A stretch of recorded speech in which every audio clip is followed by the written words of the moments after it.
Mahal kong Pilipinas, sana nakikinig ka. Gusto ko lang magkwento sa'yo.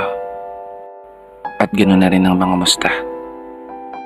Kahit hindi ka nakakapagsalita, alam kong sobrang nahihirapan ka na.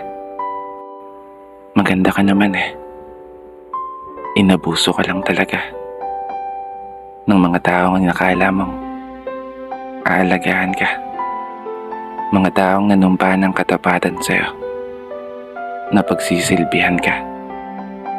Mga taong pinagkatiwalaan namin na sa'yo'y magsasalpa sa mga panahon na haharap ka sa unos bilang isang bansa na matatag at palaban.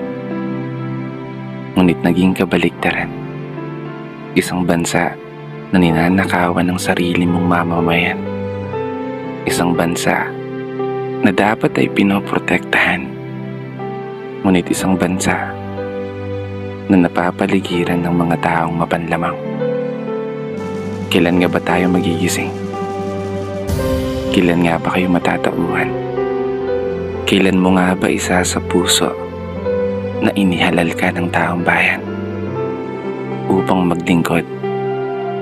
Hindi para magpayaman, upang magsilbi, hindi para maging gahaman. Imulat mo yung mga mata mo upang tuluyan mong masilayan